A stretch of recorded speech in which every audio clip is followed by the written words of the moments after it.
जब हम काबीना अरकान के उनके रवैये देखते हैं, उनके बयानात जो छप रहे होते हैं, ये जो इंटरव्यूज़ वो दे रहे होते हैं टेलीविज़न पे, वो जब देखते हैं तो वो एक इंतहाई 180 डिग्री का जो है उसमें तजाद होता है।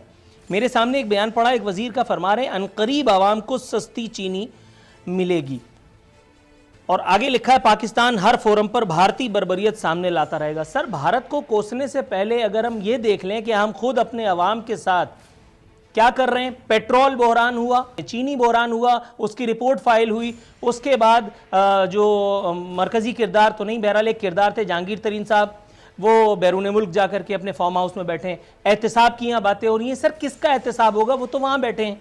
यहाँ पेट्रोल शॉर्ट हो जाता है, चीनी वालों को कोई पता नहीं चलता। सुप्रीम कोर्ट कह रही है, चीफ जस्टिस कह रहे हैं, मेरे सामने पड़ा है बयान के अदविया साज इदारों का बहुत बड़ा माफिया, हुकूमत में फैसला करने की हिम्मत नहीं। चीफ जस्टिस, कंपनियां खाम माल की खरीदारी के नाम पर सारा मुनाफा बाहर भेज देती हैं, ड्रग रेगुलेटरी अथॉरिटी क्या कर रही है? मैं ये बात, मुझे कोई दिलचस्पी नहीं है कौन क्या कर रहा है, कितना सवा सत्यानाश होगा, क्योंकि I can expect anything now. ये ढलान पे गाड़ी है जिसकी ब्रेकें फेल हो चुकी हैं, जिसका स्टीयरिंग कोई उखाड़ के ले जा चुका है, खत्म।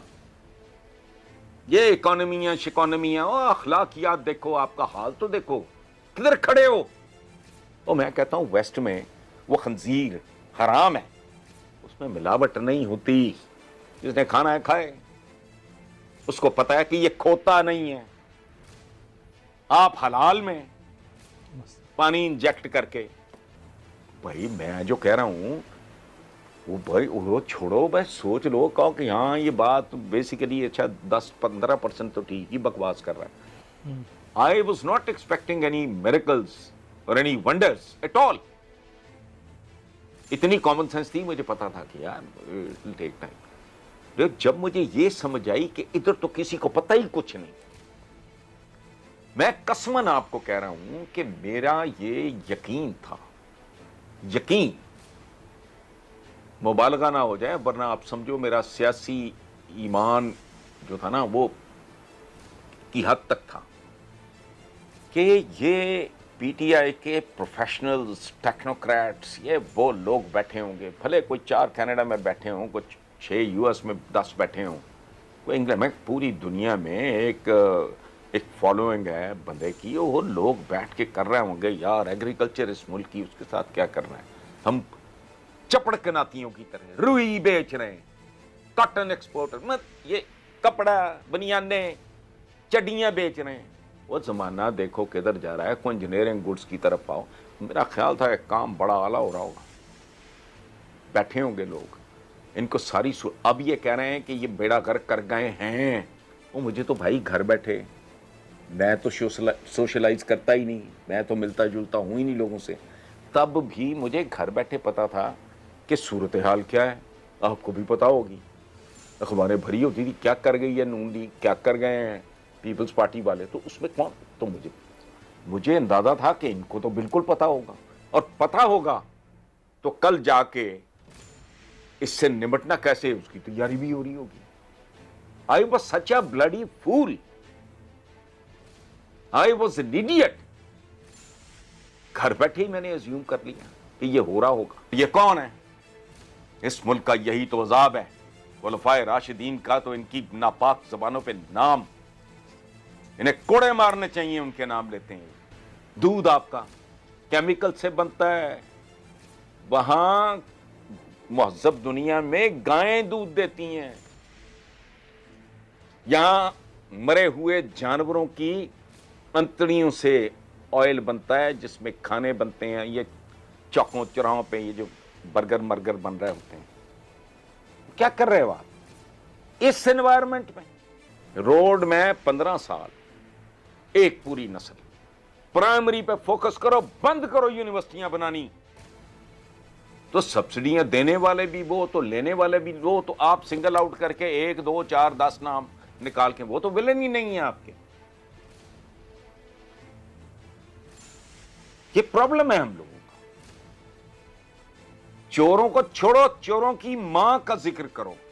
आपकी हर गवर्नमेंट जुल्फकार अली भुट्टो के बाद उसे आपने कातिल कह के वो था नहीं, मैं उस बहस में नहीं पड़ रहा। उसको सजाए मौत दी। किसी को जरूरत हुई कहे कि इसने बाहर जायदाद बनाई है, बाहर इसने ये किया है, को सरे महल लिया है, ये एमन फील्ड है इसका, या इसके नेकलेस की कोई दास्तान है बेगम नुसरत भुट्टो की, बताएं। उससे पहले मैंने पहले भी मिसाल दिए दिन, ये तो कल्चर ही ताबा है। ज़ियाउल हक ने ये कल्चर पैदा किया। भुट्टो की बेटी, मैं कोई एडमायरर नहीं हूं किसी का। याद रखें, मेरे हीरो कुछ और हैं, एक ही हीरो है मेरा, वो इसलिए कोई इश्यू नहीं है। बच्चे थे, बेवकूफ थे, जज्बाती थे, नारे सुने, इंप्रेस हुए, भुट्टो के लिए जेल भी काट दिया, ससाद बंद, मैं जेल फलान। अच्छा, वो बात में समझ आ गई। बेनजीर 86 में बाहर आई है, उसको तो करप्शन की ये भी सीखा नहीं पता होगा, जिस तरह का उसका बैकग्राउंड था। यहां जब लैंड की है, मेरे सामने की बात है। एक मेरा बहुत ही प्यारा यूनिवर्सिटी का मरहूम दोस्त, वो पंजाब का अहम तरीन आदमी, मेरे सामने की बात है। एक शाहिद नवाज था जो बाद में ओवरसीज का वो हेड रहा है, एक दफा एमपी हो, फिर उसने कहा कि यार ये एमपी तो कुछ भी नहीं होता, तो फिर ओवरसीज का उसको पता नहीं एमडी या चेयरमैन लगा दिया गया।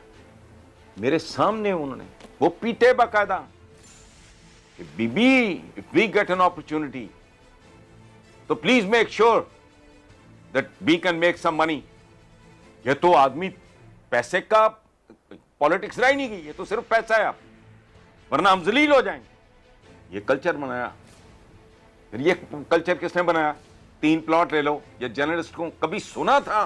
ये तो नसीब में लिखा हुआ। मैं तो इतराफ कर रहा हूं आपके प्रोग्राम, मेरे तो माथे पे लिखा है मैं उल्लू का पट्टा हूं, खत्म। मैं तो बेवकूफ बनता ही आया हूं।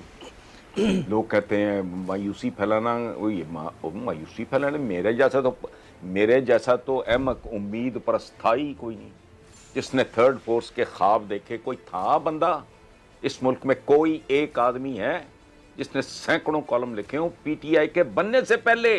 आपसे ज्यादा कौन जानता है कि पाकिस्तानी अवाम ने 72 सालों से इस एक काम के अलावा कुछ नहीं किया। हमारे पेट पे अल्हम्दुलिल्लाह आज भी पत्थर ही बंधा हुआ है।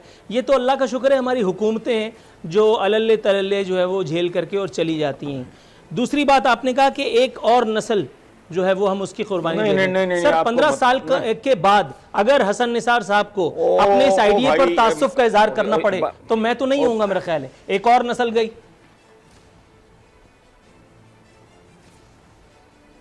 नहीं, आप तो फिर होंगे। मुझे अपना पता है 15 साल बाद कि मैंने डेफिनेटली नहीं होना, और मैंने अपने प्रोग्राम में कहा था कि मेरी कब्र पे जूते मारना। आपने दोनों बातें गलत की हैं। पेट पे पत्थर जैसे हमारे बंदे, ये आवारगी, बदमाशी, गुंडागर्दी, अवाम दुश्मनी का नतीजा है। पेट पे पत्थर बांधना ग़ज़वा खंदक की सुन्नत है। You need to have a cause, you have to be focused. पत्थर बांधना है वही